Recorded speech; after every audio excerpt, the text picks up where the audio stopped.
Amém.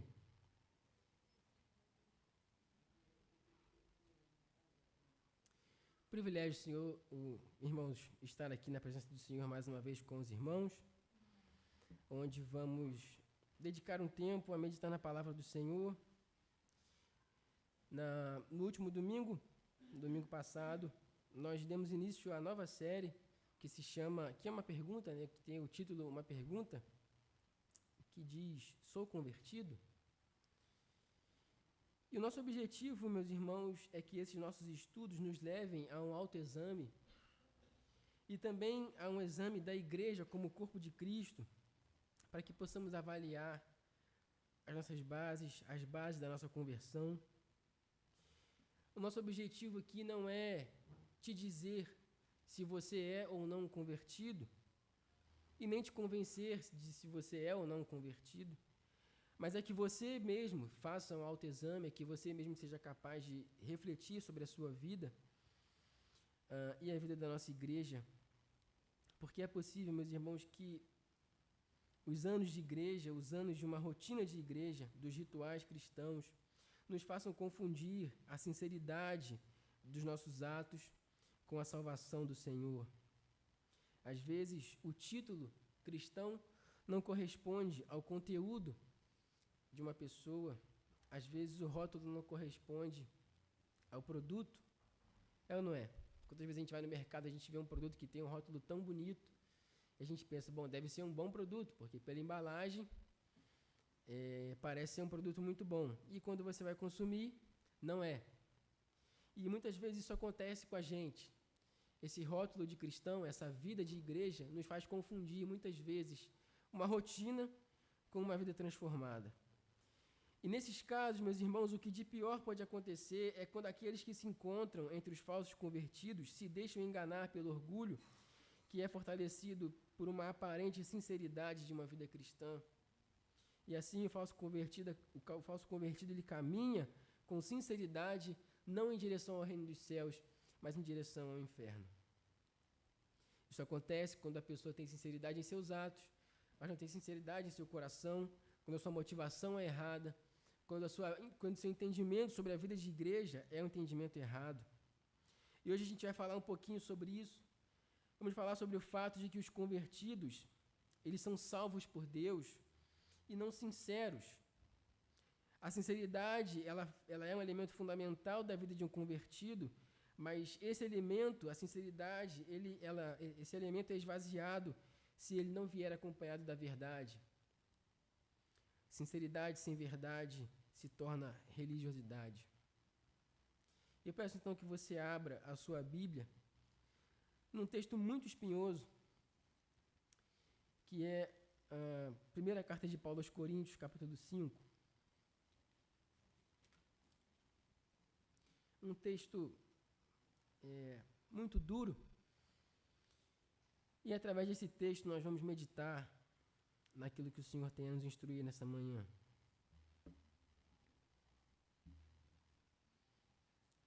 1 Coríntios, capítulo 5. Inicialmente, nós vamos ler apenas os versos 7 e 8. 1 Coríntios, capítulo 5, versos 7 e 8. Amém? Peço que você acompanhe comigo a leitura. Diz assim: Joguem fora o velho fermento para que vocês sejam nova massa, como de fato já são, sem fermento. Pois também Cristo, o nosso Cordeiro Pascal, foi sacrificado. Por isso, celebremos a festa não com o velho fermento, e nem com o fermento do mal e da maldade, mas com o pão sem fermento, o pão da sinceridade e da verdade. Amém. Feche seus olhos, vamos orar mais uma vez. Senhor Deus e Pai, nós estamos diante da Tua Palavra. A Tua Palavra, Senhor, que tem tantas finalidades, Senhor, em nossas vidas, dentre elas nos exortar, fazer, Senhor, com que a gente corrija a nossa rota, que por vezes parece ter perdido o seu norte, para que possamos andar de volta em Teus caminhos, em direção ao Senhor. que através da Tua palavra o Senhor nos instrua nessa manhã a viver uma vida não apenas sincera, mas como de fato, Senhor, cristãos convertidos, salvos em Tua presença. Ajuda-nos, Senhor, a discernir esse entendimento nessa manhã, que o Senhor use a minha vida para falar à Tua igreja, que possamos sair daqui, Senhor, alimentados por Ti, e que Teu nome seja glorificado, é o que nós te pedimos, em nome de Jesus. Amém. Então, irmãos, a carta de Paulo aos Coríntios, a primeira carta, ela é uma advertência em relação à vida de igreja daquela comunidade que se reunia naquele lugar. Se você ler o livro de Atos, capítulo 18, você vai ver ali a narrativa dessa visita missionária de Paulo em Corinto, e o texto vai dizer que ele ficou lá por 1 ano e 6 meses, e nesse período ele planta essa igreja, muitas pessoas se convertem por causa da sua pregação, e ele se estabelece, então, uma comunidade de fé. E depois de 3 a 5 anos desse momento que Paulo foi lá em Corinto, quando Paulo estava em Éfeso, chegou ao conhecimento de Paulo que a igreja dos Coríntios, a qual ele plantou, estava passando por muitas dificuldades e desafios. E isso motivou, então, Paulo a escrever essa carta.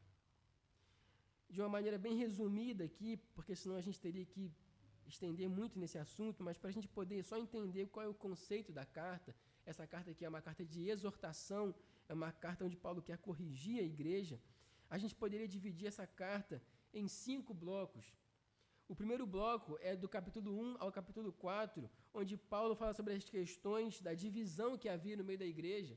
É aquele texto conhecido, onde os coríntios diziam, eu sou de Paulo, eu sou de Apolo, eu sou de Cristo, eu sou de Pedro. Havia divisão entre eles, muito por conta do discurso, da pseudo-sabedoria que eles julgavam ter. Então eles eram críticos em relação a isso, por causa da sua influência grega. Então a igreja estava se dividindo por causa dessas pseudo-crenças em sabedoria, e um achava que o seu líder, o seu representante era mais sábio, e eles estavam se dividindo. Então essa foi a primeira correção de Paulo. A segunda é do capítulo 5 ao 7, onde Paulo vai tratar das questões da imoralidade sexual dentro da igreja, e é justamente nesse bloco, do 5 ao 7, que se encontra o nosso texto de base. Depois, dos capítulos 8 ao 10, Paulo vai falar sobre a liberdade cristã, até onde vai a liberdade do crente, e ele usa a questão da comida para falar sobre isso, né? Ali onde a gente tem aquele texto conhecido, onde ele fala, olha, se você for na casa de alguém, onde tiver um alimento sacrificado, e você souber que é sacrificado, e tiver alguém que vai escandalizar, não coma, mas se você vai no açougue, não pergunta de onde vem a carne, compre e consuma sem perguntar, porque nós somos livres. E ele vai então falar sobre a liberdade. E dos capítulos 11 ao 14, Paulo vai falar sobre o culto cristão, quais são as normas do culto cristão. É um trecho, é um bloco muito marcado pela frase, quando vocês se reúnem, aí ele vai falar sobre várias coisas, quando vocês se reúnem, não é para o bem, quando vocês se reúnem, é para fazer isso, isso e isso. Ele vai corrigir, então, a igreja em relação ao seu modo de prestar culto ao Senhor. E no finalzinho, no capítulo 15, ele ainda vai abordar a questão da ressurreição de Cristo, e no capítulo 16, ele apenas faz algumas considerações finais antes de terminar a carta. Então, é sobre isso que se trata a carta de Paulo aos Coríntios, a primeira carta de Paulo aos Coríntios. Ela é uma carta de exortação, de correção, para uma igreja que estava enfrentando problemas. E o nosso texto de base, então, como nós falamos, se encontra justamente nesse momento onde Paulo exorta a igreja sobre as imoralidades sexuais. E esse texto, que nós lemos aqui um trechinho dele, ele serve como uma introdução para Paulo tratar desse assunto. Ele usa, então, um exemplo real, de uma situação real que estava acontecendo no meio da igreja, para tratar da imoralidade sexual no meio deles. Veja o que vai dizer aí, do capítulo 5, a partir do verso 1, ele vai dizer, ouve-se por aí que entre vocês existe imoralidade, e imoralidade tal como não existe nem mesmo entre os gentios, isso é, que alguém se atreva a possuir a mulher de seu próprio pai. Veja você o que estava acontecendo nessa igreja. Havia um homem que estava se deitando, tendo relações com a mulher do próprio pai. A cidade de Corinto, meus irmãos, principalmente pelo fato de ser uma cidade portuária, onde tinha gente de todos os lugares, era uma cidade muito marcada e muito conhecida pela devassidão dos hábitos ali dos seus habitantes.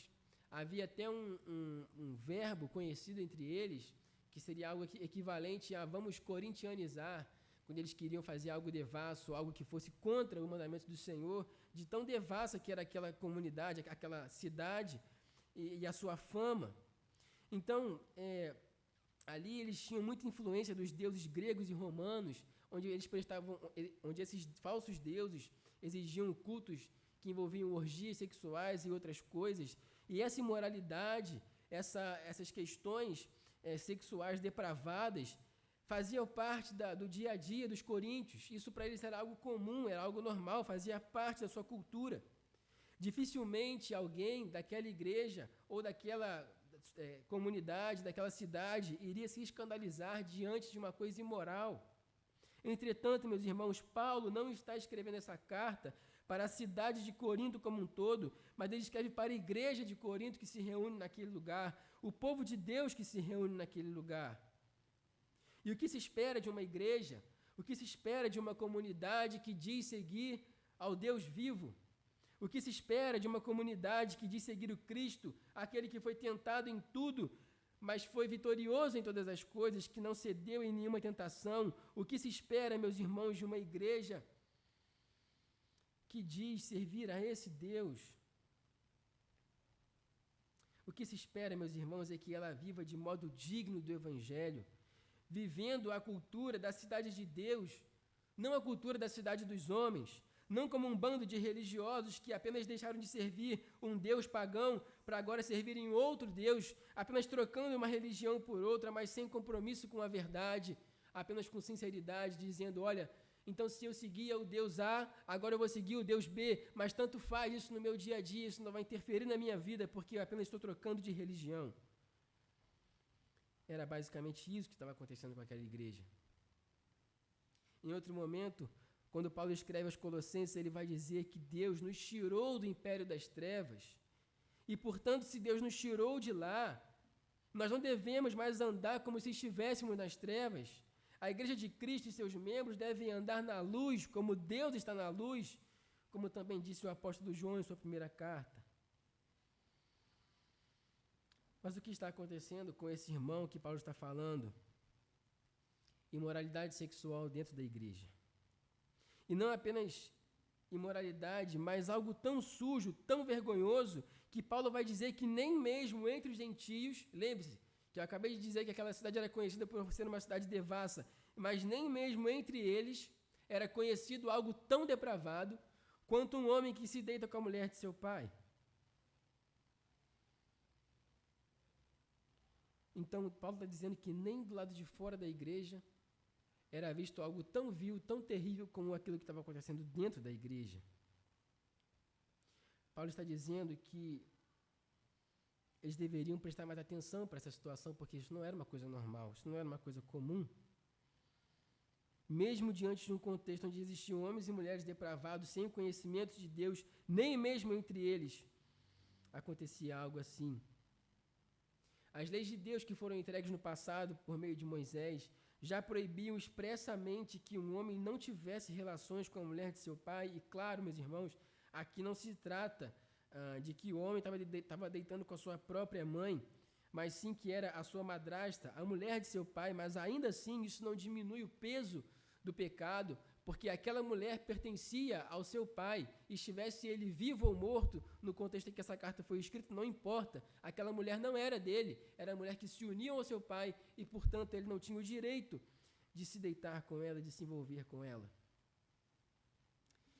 Agora, meus irmãos, percebam uma coisa, pior ou igualmente imoral ao que aquele homem estava fazendo, era o fato de que a igreja não tinha tomado nenhuma providência em relação àquela situação.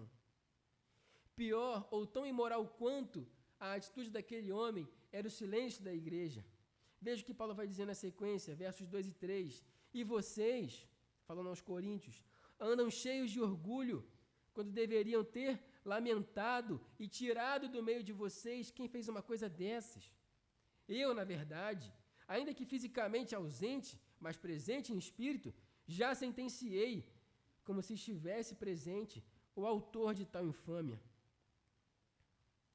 Então, mesmo diante de um absurdo, onde um homem tem relações com a mulher de seu pai, onde um homem tem relações com a sua madrasta, a igreja de Corinto estava cheia de orgulho.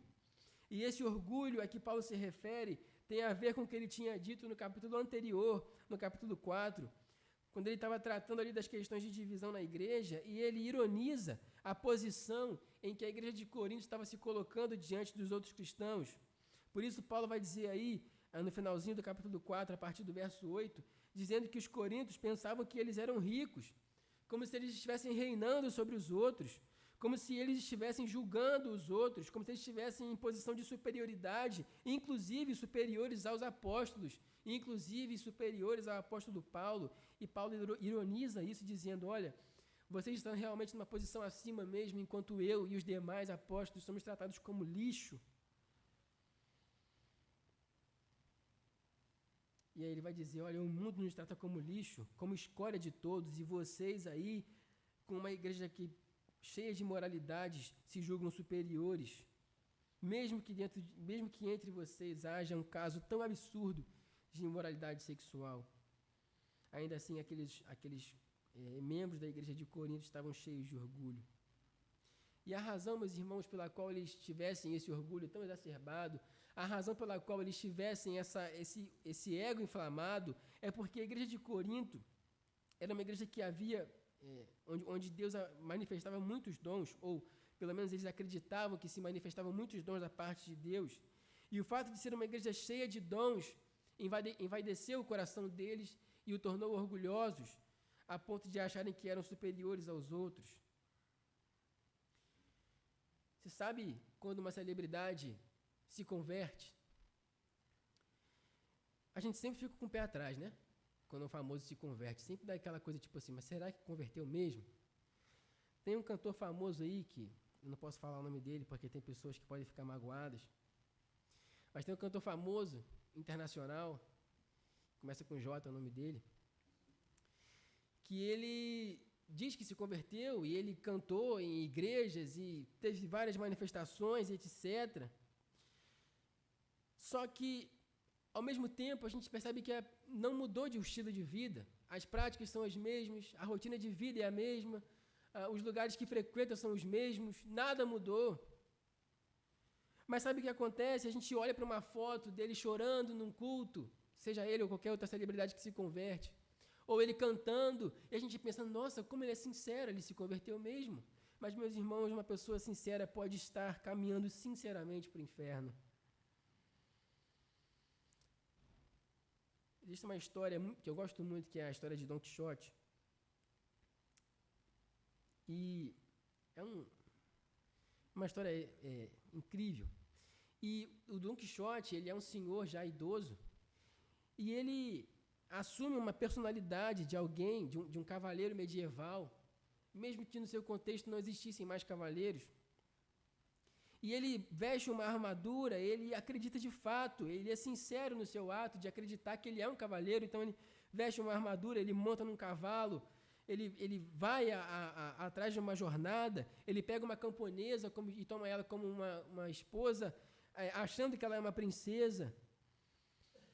E aí tem o seu fiel escudeiro, né, o Sancho Panza, que ele está ali no contexto da história tentando equilibrar um pouco, mas ainda assim ele está sempre validando o comportamento de Dom Quixote.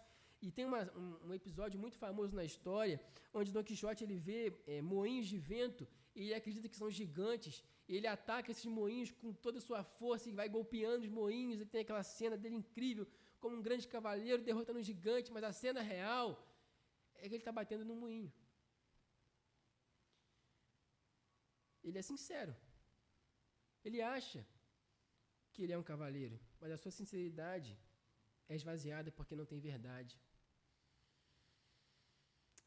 E, meus irmãos, o ser humano, de modo geral, ele é carente de uma coisa chamada validação. Desde que nós somos pequenos, nós queremos ser validados. E por isso que nós imitamos aqueles em quem nós desejamos nos espelhar, aqueles de quem nós queremos receber essa validação. né? É por isso que, às vezes, você fala para uma criança, nossa, você se parece muito com seu pai. Ele fica todo contente, porque ele está em busca de validação, ele quer se parecer com aquela pessoa que ele ama. E o mais perigoso, meus irmãos, de tudo, não é o ato de buscar a validação, mas quando nós conseguimos ser validados, porque quando nós somos validados, aí a gente tem que sustentar isso até o fim. Por causa do nosso orgulho. É o que aconteceu com Don Quixote. Ele era um homem que tinha problemas de alucinação, talvez. Mas o seu fiel escudeiro acreditava que um dia ele iria conseguir ser o governador de uma terra, porque era o que Don Quixote tinha prometido para ele quando chamou para ser o seu fiel escudeiro. E ele então reafirmava o Don Quixote como um cavaleiro várias vezes na história. Isso é, tinha alguém ali validando ele como um cavaleiro. E o pior de tudo isso é quando a pessoa consegue essa validação, porque ela tem que o tempo todo reafirmar essa imagem dela. E pelo que a carta de Paulo aos Coríntios nos indica, os cristãos de Corinto eram validados por serem uma igreja cheia de dons. E isso os fazia acreditar, fazia com que os outros acreditassem que eles eram uma igreja cheia de Deus, que eles eram uma igreja viva, cheia do Espírito Santo, já que entre eles haviam vários dons. Eram validados. Muitas vezes, irmãos, pessoas passam anos e anos tentando validar a sua salvação. São pessoas que ainda acreditam que a sua salvação depende do que elas fazem ou o que deixam de fazer. Então, muitos buscam essa validação dentro da igreja. Afinal de contas, se eu faço parte de uma comunidade de fé, se eu estou numa igreja, se eu sou fiel em minha regularidade nos cultos, isso vai validar a minha vida como crente. Então, não importa o que eu fizer fora da igreja, se eu estiver vinculado a uma igreja, isso vai garantir a minha validação como um cristão convertido, como alguém que recebeu a salvação. Mas fazer parte de uma igreja não é conversão. Ser membro de uma igreja é consequência da conversão e não um pré-requisito para ser convertido. A validação, meus irmãos, da nossa salvação está única e exclusivamente na pessoa de Cristo e nos seus méritos. É Ele quem valida a nossa salvação, não nós mesmos, não a nossa atitude, não a nossa falsa vida de crente. Porque sabe o que acontece quando uma pessoa busca validar a sua salvação, fazendo parte de uma comunidade de fé, acreditando que o fato de ela estar numa igreja vai validar ela como uma pessoa cristã? Cedo ou tarde, essa pessoa vai ter de lidar com uma coisa chamada pecado. E um falso convertido não consegue vencer o pecado porque ele ainda acha que tudo depende dele. E aí ele vai querer lutar contra o pecado sozinho. Ele acha que depende dele, que ele com as suas próprias forças vai conseguir vencer o pecado, mas não vai. E acontece que essa pessoa que passou a vida inteira na igreja, buscando a validação que ela procurava, a igreja vê nela uma pessoa ativa, está sempre na igreja, vai em todos os cultos, é convertido, vamos validar a conversão dela. E quando ela se depara com o pecado, ela não tem como vencer. E ela omite isso. Ela começa então a viver como se o pecado fosse um acessório. Tá tudo bem, eu vou na igreja mesmo, eu sou um convertido mesmo. Então, se eu pecar de vez em quando, não tem tanto problema. Era o que estava acontecendo com aquele irmão na igreja de Corinto. Era um irmão depravado, deitando-se com a mulher de seu pai, mas ele era validado pela igreja. Olha, ele é crente, ele está no meio de nós.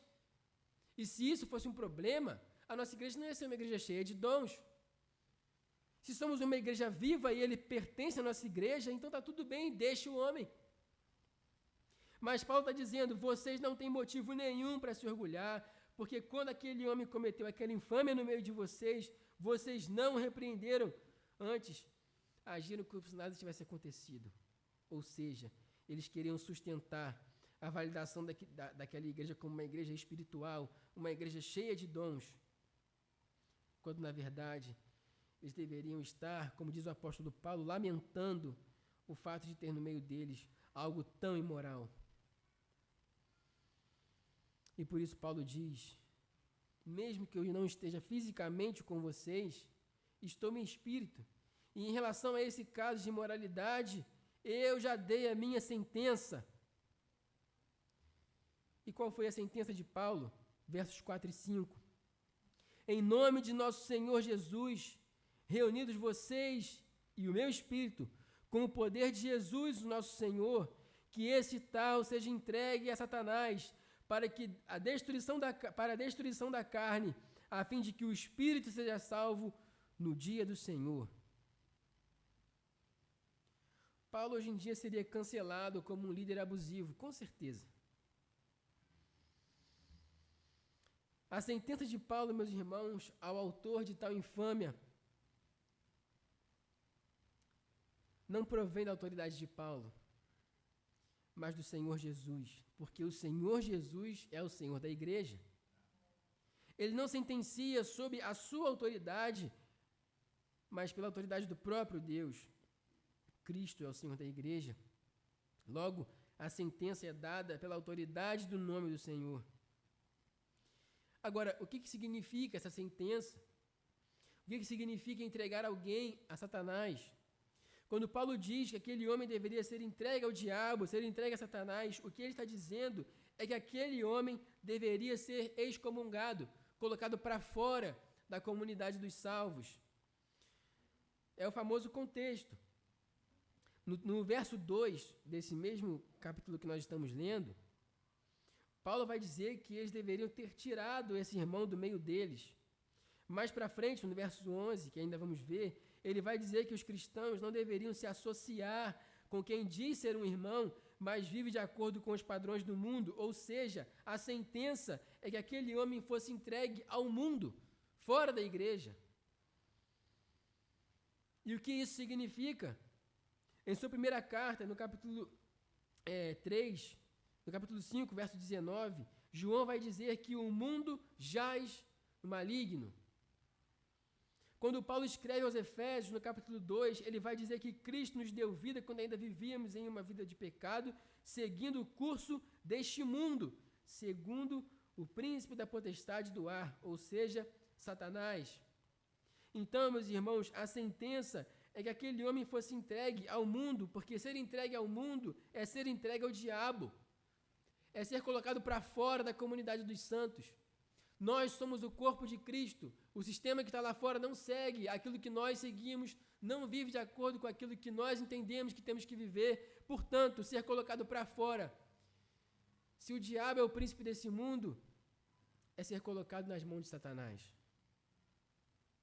E qual era o objetivo de Paulo? A destruição daquele homem? De maneira nenhuma.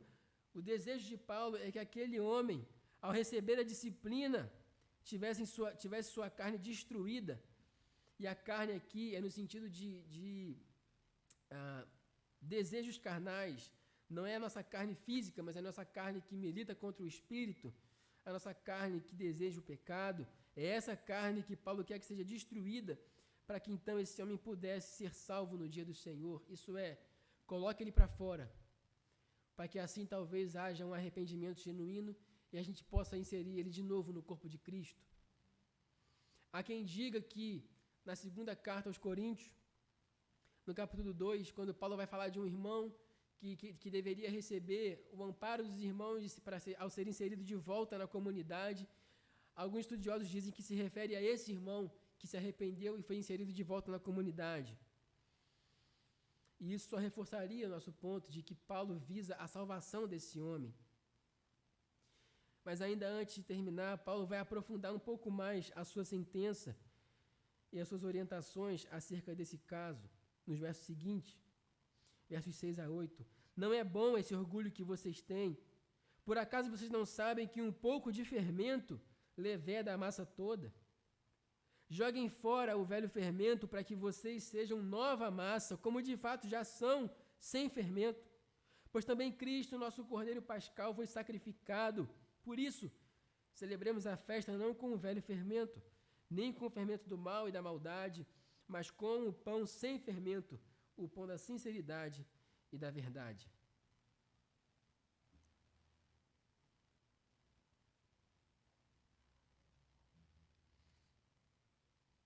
Tem um ditado muito famoso que diz assim: uma maçã podre estraga o barril inteiro. Quem já ouviu isso? É típico frase de mãe, né?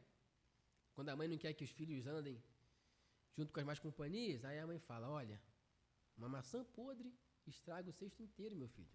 Vê lá com quem que você está andando. A ideia, então, é que se você armazena uma maçã podre junto com as demais maçãs, a podre vai contaminando as outras, até que o cesto inteiro estrague. E é exatamente isso, meus irmãos, que Paulo está dizendo aqui nessa parte do texto. Mas aqui, ao invés de usar a figura da maçã, que é uma coisa mais comum a nós, ele usa uma figura que era mais familiar à cultura judaica.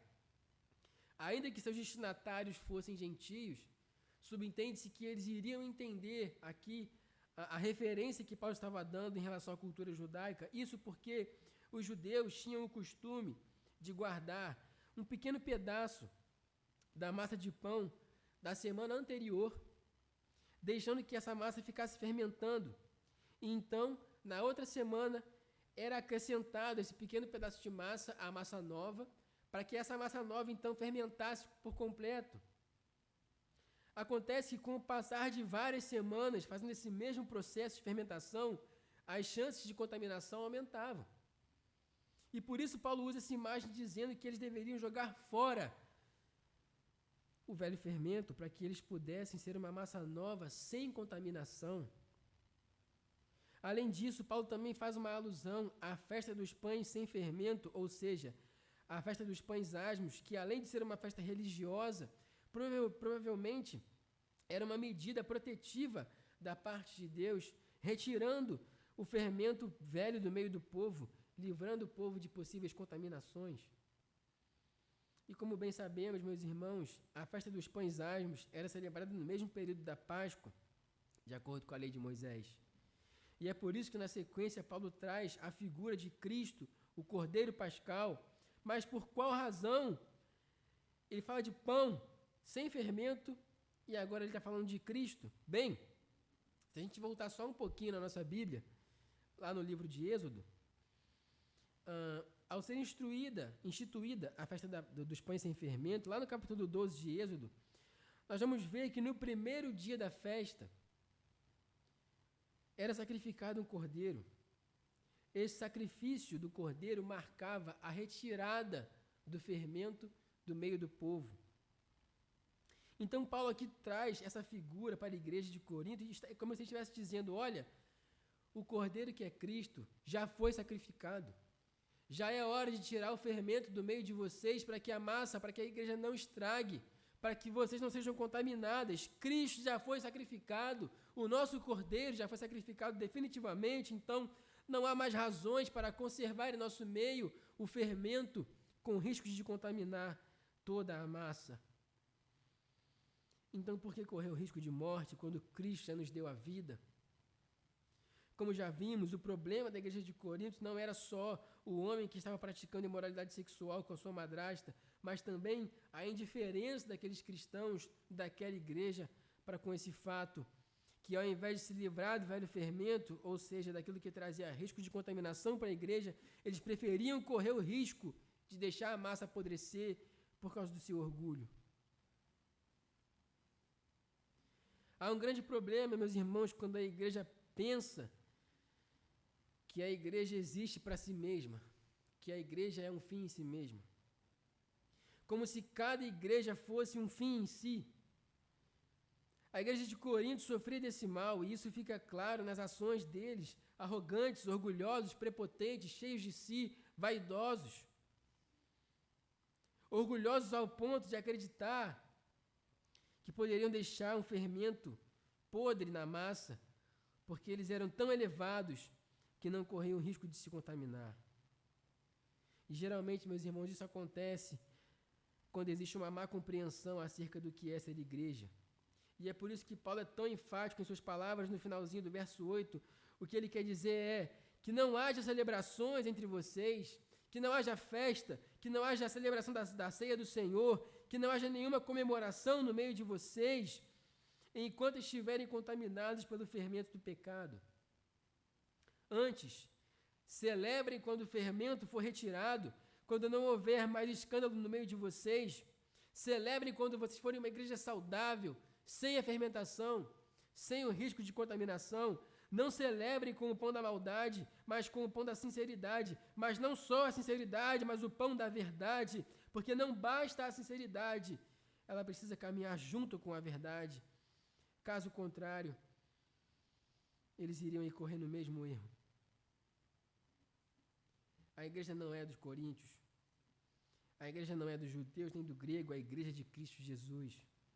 Nós devemos nos preocupar em tirar o fermento da massa, isso é, tirar o pecado do meio da igreja, não simplesmente por amor à igreja, mas principalmente por amor a Cristo. Nós temos que zelar, meus irmãos, pela boa reputação da igreja, não por orgulho ou por vaidade, ou porque queremos defender a nossa denominação ou a nossa liderança, mas porque a igreja é o corpo visível de Cristo na terra. E por amor a Cristo, e por amor ao corpo de Cristo, e por honra ao nome de Cristo, é que temos que nos preocupar em retirar do meio da igreja aquilo que está contaminando a massa. Porque se nós defendemos a igreja por amor à igreja somente, porque se a gente defende a igreja porque a gente entende que a nossa denominação é a certa, ou porque a gente quer defender o nosso líder, ou por qualquer outro motivo que não seja por amor a Cristo, então, quando estivermos diante de uma situação como essa que os coríntios estavam enfrentando, nós vamos agir da mesma forma. Vamos fazer vista grossa para o pecado e seguir como se nada estivesse acontecendo. Acontece, meus irmãos, que uma igreja que encobre pecados, ao invés de tratá-los, é uma igreja fraca, que gera cristãos fracos e falsos convertidos. Sabe qual é o resultado, meus irmãos, de uma igreja que não trata do pecado? Sabe qual é o resultado de uma igreja que não cuida dos pecados internos da igreja? É um monte de cristãos confusos, que querem o tempo todo validar a sua salvação, porque eles não conseguem acreditar que são salvos, já que eles continuam a viver da mesma maneira como viviam antes de conhecer o Senhor. São aquelas pessoas que todo apelo que tem para uma conversão levantam as mãos, porque elas não sabem se no apelo anterior elas foram de fato convertidas, elas foram de fato sinceras. Então, quando tem um novo apelo, elas levantam de novo as suas mãos, porque elas querem mais uma vez confirmar a sua fé no Senhor. Elas não sabem se de fato pertencem ou não pertencem ao Senhor. São aqueles cristãos que se diferem muito pouco ou em quase nada das pessoas que vivem fora da igreja. Perceba que Paulo está tratando aqui de uma questão que nem mesmo entre os gentios acontecia, mas que estava acontecendo dentro do corpo de Cristo. E antes de terminar, Paulo vai exortar eles dizendo, olha, mantenham distância dessas pessoas. Não se aproximem deles, porque essas pessoas são perigosas. Não os de fora, Paulo vai dizer, porque aí a gente teria que sair do mundo, mas os de dentro. Veja o que ele vai dizer do verso 9 até o verso 13. Na outra carta, isso porque a nossa carta seria, a primeira carta que a gente tem seria a segunda que a gente tem seria a terceira, e tem uma quarta carta ainda. Mas a gente só tem a segunda e a terceira, que a gente chama de primeira e segunda. Mas enfim, verso 9. Na outra carta, já escrevi a vocês que não se associassem com os impuros. O negócio é antigo, não é um caso novo. Refiro-me com isso, não propriamente aos impuros deste mundo, aos avarentos, ladrões ou idólatras, porque nesse caso, vocês teriam que sair do mundo. Mas agora escrevo a vocês que não se associem com alguém que, dizendo-se irmão, for devasso, avarento, idólatra, maldizente, bêbado ou ladrão, nem mesmo comam com alguém assim. Pois com que direito haveria eu de julgar os de fora? Mas será que vocês não devem julgar os de dentro? Os de fora, esses Deus julgará. Expulsem o malfeitor do meio de vocês. Carinhoso, Paulo, né? O amor de pessoa. Mas sabe o que é isso? Amor a Cristo. O desejo de ver o corpo de Cristo purificado. Paulo está aqui dizendo, olha, com esses falsos irmãos, esses que se dizem irmãos, mas que fazem coisas terríveis, vocês não deveriam nem comer com essas pessoas. E quantas vezes, meus irmãos, a gente não marca uma refeição para fazer aquilo que ele está dizendo que não era fazer? Ao invés de se afastar, a gente marca uma refeição para falar mal da igreja. A gente marca uma refeição para falar mal dos nossos irmãos.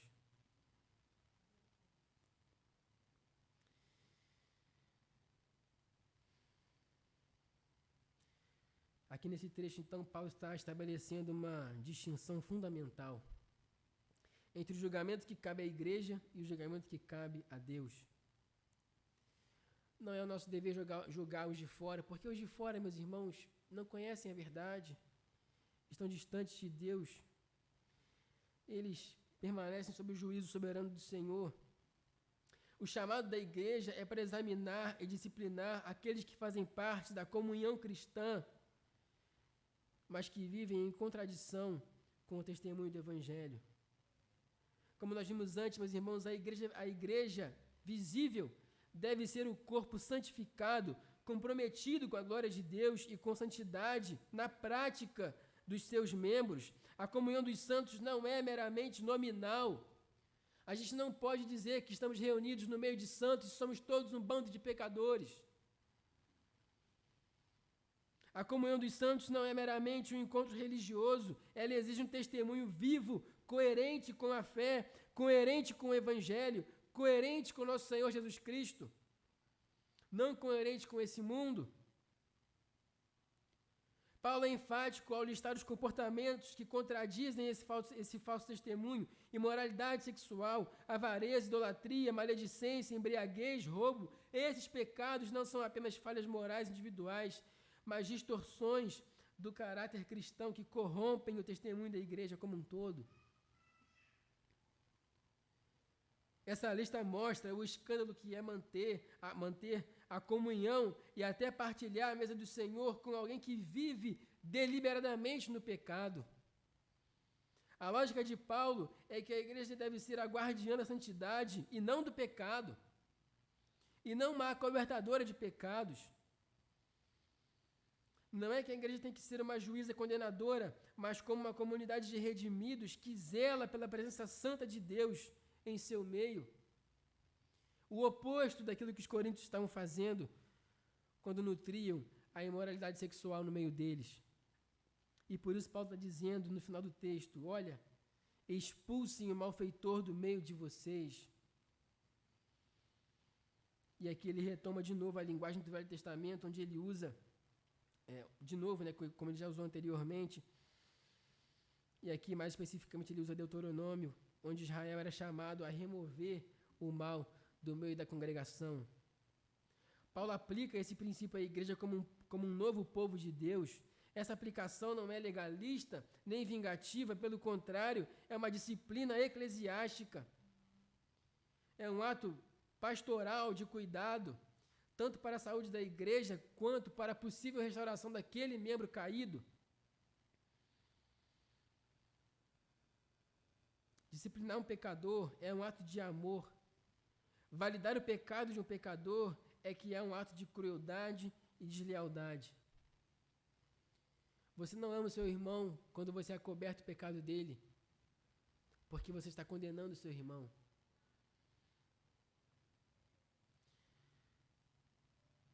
Pior do que expor o pecado é acobertar o pecado. E por quê, meus irmãos?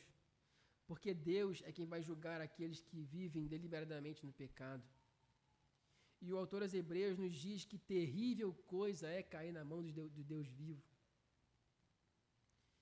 Terrível coisa é cair nas mãos do Deus vivo. Uma das coisas que pode fazer com que a igreja se torne tão negligente com a questão do pecado é quando ela se esquece quem é Deus e quem é o Deus a quem ela serve. Nós não servimos, meus irmãos, a um Deus morto. Não servimos a um Deus morto. O nosso Deus é um Deus vivo. Ele não é como os ídolos dos povos pagãos, que têm boca, mas não fala, que têm olhos, mas não veem, ouvidos, mas não ouvem. Não! Nós servimos a um Deus que vê, um Deus que ouve, um Deus que fala, um Deus vivo. Nós servimos ao Deus Criador dos céus e da terra, o Deus Todo-Poderoso que sustenta tudo na palma de suas mãos. E eu tenho uma terrível notícia para você: esse Deus odeia o pecado. Em Isaías 61, verso 8,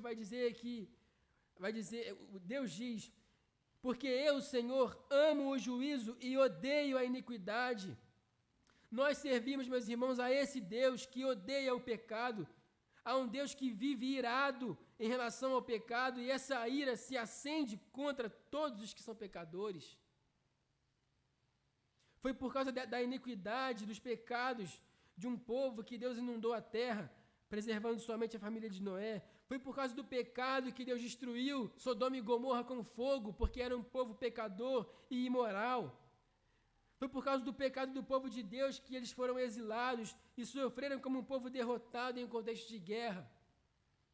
Porque o nosso Deus é um Deus que acende a sua ira contra o pecado. Deus odeia o pecado. E muitas pessoas acham que isso é injusto. As pessoas dizem: é injusto que uma pessoa que viveu 60 e poucos anos, 70 e poucos anos, passe a eternidade no inferno. Não deveria pagar somente os anos que ela viveu fora da comunidade do Senhor, longe dos seus mandamentos? Não é injusto que Deus puna eternamente uma pessoa que viveu apenas alguns anos? Meus irmãos, se você der um tapa no meu rosto, eu vou ficar bem ofendido. Mas não vai acontecer nada com você. Se você me pegar num dia tranquilo, que se você me pegar num dia ruim, brincadeira. Mas não vai acontecer nada com você. Se você der um tapa no rosto do presidente da República, a coisa já é um pouco diferente. As consequências já vão ser um pouco diferentes. Se você comete um pecado, se você transgride alguma lei do seu país, a consequência é diferente. Se você dá um tapa no rosto do rei Charles da Inglaterra, é possível que você até morra. Quanto mais, meus irmãos, uma ofensa proferida ao Deus eterno, Criador de tudo. A consequência, o juízo é eterno, porque a nossa ofensa, o nosso pecado é contra um Deus eterno, e por isso o castigo é eterno, e por isso o inferno será eterno para aqueles que vivem deliberadamente no pecado. Porque a ira de Deus se acende contra o pecado. O nosso pecado é uma ofensa contra um Deus eterno, e por isso as consequências são eternas. Porque a nossa ofensa não é dirigida a uma autoridade qualquer, mas ao Rei dos Reis e Senhor dos Senhores. É por isso que lá na carta aos Romanos, Paulo vai dizer: a ira de Deus se revela do céu contra toda impiedade e injustiça dos seres humanos que, por meio da sua injustiça, suprimem a verdade. E o que fazer diante disso? Uma vez que todos nós pecamos, somos todos nós alvo dessa ira? Sim, todos nós somos alvo da ira de Deus. Mas existe uma boa notícia, meus irmãos: Deus odeia o pecado, mas Ele também ama o seu povo. E a boa notícia é Cristo Jesus, que desvia essa ira e toma essa ira sobre si. Cristo, em sua morte no Calvário, satisfez a ira de Deus. É o que vai dizer Isaías: o castigo que nos traz a paz estava sobre ele. Aquilo que era para ser nosso foi depositado em Cristo. Justificados pelo sangue de Cristo Jesus, fomos salvos da ira do Senhor. Justificados mediante a fé, temos paz com Deus. Essa justificação nos salva da ira de Deus. E essas duas notícias devem fazer com que a nossa atitude diante do pecado seja uma atitude radical. Se eu acredito que Deus odeia o pecado, e se eu acredito que a ira de Deus, que deveria recair sobre mim, recaiu sobre Cristo, e que Cristo me justifica, e que Ele me torna justo diante de Deus, a minha posição diante do pecado deve ser uma posição radical. A nossa salvação não depende do quanto somos bons. Não é mérito, é graça. É a graça do Senhor que em seu infinito amor nos deu o seu Filho para que pudéssemos ter acesso ao Pai e viver uma vida de santidade. Viver em santidade, meus irmãos, não para obter a salvação, mas porque recebemos de graça a salvação por meio de Cristo, não é que a gente nunca mais vai pecar, mas nós não vamos nunca mais viver deliberadamente no pecado. O pecado não faz mais parte da nossa rotina. E quando pecarmos, ao invés de fugir de Deus, como fizeram Adão e Eva no Éden, e como estavam fazendo os irmãos aqui na igreja de Corinto, ao ignorar o pecado do irmão, quando um cristão autêntico, quando um verdadeiro convertido peca, a primeira coisa que ele faz é correr para os pés do Senhor e se humilhar diante de Deus e dizer: Deus, tem misericórdia de mim. Porque nós sabemos que Deus é um Deus rico em graça, bondade e misericórdia. E a igreja de Corinto parecia ter se esquecido dessas verdades. Eles estavam orgulhosos, cheios de si, a ponto de negligenciar um pecado tão terrível que havia no meio deles, correndo o risco de ter toda a igreja contaminada pelo pecado. Um cristão convertido, meus irmãos, nunca vai ficar à vontade diante do pecado. Um cristão convertido, ele se sente incômodo quando há um pecado em sua presença. Não porque ele está acima dos demais, não porque existe algum mérito nele, mas porque ele foi salvo por um Deus santo que odeia o pecado. E, portanto, uma vez nascidos de novo, não mais segundo as paixões da carne, mas nascidos do Espírito, nós somos então refeitos à imagem de Deus e andamos em obediência aos decretos de Deus. E assim como nosso Pai, odiamos o pecado. Essa palavra, meus irmãos, é um alerta. Não é a nossa sinceridade que nos salva. Nós podemos pensar que somos convertidos, já que a gente profere tantas palavras para o Senhor. Esses dias eu estava conversando com uma pessoa que disse: fulano disse que os filhos dele já sabem o credo apostólico de cor, já sabem orar o Pai Nosso de cor, estão nos caminhos do Senhor. Meus irmãos, o ChatGPT também sabe tudo isso de cor.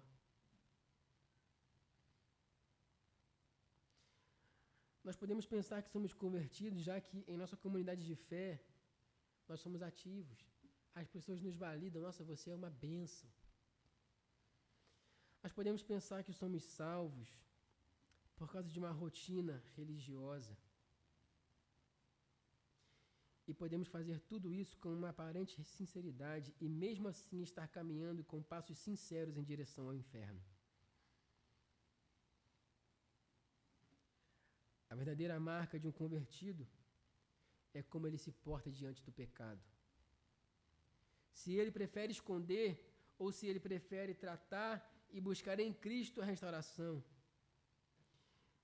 E aqui eu quero deixar duas aplicações para a gente terminar. Primeiro, examine a sua conversão à luz da verdade do Evangelho, não à luz da sinceridade do seu compromisso religioso. Muitos confundem a participação na vida da igreja com evidência de salvação, mas ser ativo, emocionalmente envolvido ou validado pelos outros não é garantia de novo nascimento. Uma conversão autêntica produz frutos visíveis de arrependimento, obediência, amor e repulsa ao pecado.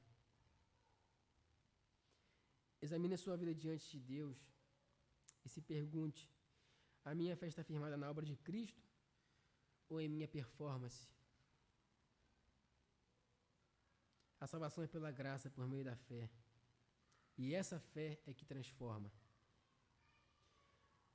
Palavras como essa, meus irmãos, são uma tentação para a gente, porque a gente tenta ouvir essa palavra pensando um no outro. E a gente pensa: nossa, fulano tinha que estar aqui para ouvir isso, aquele pecador desgraçado.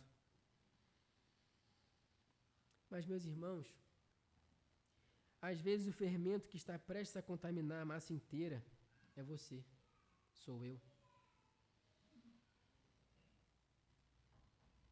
E aí, como é que você vai lidar com isso? A maior parte dos casos pode ser tratado sem excomunhão. Basta que você examine a si mesmo, confesse seu pecado e se arrependa diante do Senhor. A segunda aplicação é: ame o Senhor a ponto de lutar por sua igreja. A disciplina eclesiástica não é frieza, mas é um zelo em relação à obra de Cristo e à saúde espiritual da igreja. Tolerar o pecado em nome da unidade ou do amor é desonrar aquele que morreu para purificar os pecados do seu povo. Não podemos defender, meus irmãos, a igreja por causa da igreja, mas por amor ao Senhor, aquele que é Senhor da igreja. E isso significa confrontar o pecado, o nosso ou do nosso irmão, com coragem, restaurar com misericórdia, contando com a misericórdia do Senhor, restaurar nossa vida diante dele, com temor diante de Deus, desse Deus que é santo. A santidade da igreja começa com a vigilância pessoal de cada membro. Não tem como um corpo ser santo se cada membro individualmente não zelar por sua santidade. Concluindo então, meus irmãos, diante de tudo que vimos, somos levados a reconhecer que a sinceridade, embora seja algo valioso, não é critério suficiente para assegurar que alguém tenha um coração convertido verdadeiramente.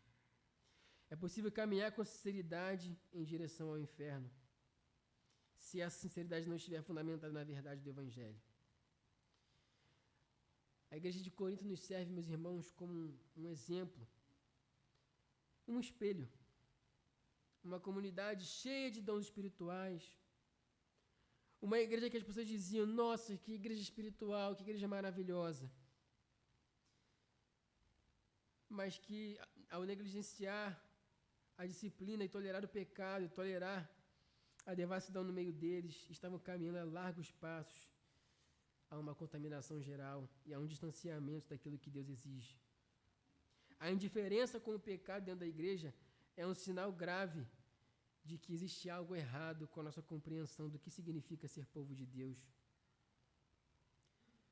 Como o corpo visível de Cristo na terra, nós somos chamados, meus irmãos, a sermos santos, puros e vigilantes.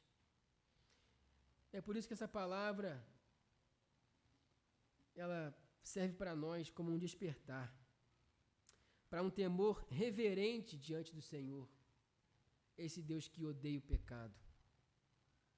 E em Cristo, nós fomos feitos nova massa, uma massa sem fermento, limpa, viva e consagrada para Deus, e que assim o Senhor nos faça permanecer até o dia de Cristo Jesus.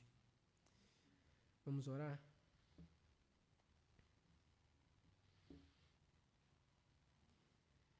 Senhor Deus e Pai, nós nos colocamos diante de Ti mais uma vez. Pai, nós sabemos que o Senhor odeia o pecado. E quantas vezes, Senhor, nós que somos teus filhos, que deveríamos viver conforme a Tua imagem e a Tua semelhança, ao invés de odiarmos o pecado, aceitamos o pecado em nossas vidas e em nosso meio. Por isso clamamos a Ti, Senhor, tem misericórdia de nós. Nos ajude, Pai, nessa manhã a fazer uma autoavaliação da nossa conversão, para saber, Senhor, se somos convertidos de fato, ou se temos, Senhor, apenas vivido com sinceridade, mas sem verdade. Nos ajude, Senhor, a viver uma fé autêntica, que não deposita a fé ou a certeza da salvação naquilo que nós fazemos ou deixamos de fazer, mas que deposita sua confiança inteiramente no Senhor, porque a obra começa e termina no Senhor. É o Senhor quem nos salva, é o Senhor quem nos cura, quem nos liberta, quem nos purifica, quem nos justifica. Dependemos do Senhor para tudo. É uma obra que vem do Senhor. Então, se há, meu Deus, aqui nessa manhã, algum coração que ainda carece de uma conversão autêntica, eu oro para que esse coração seja tocado por Ti. Porque não importa o que eu disser, se não houver, Pai, uma ação do Senhor, nada vai mudar.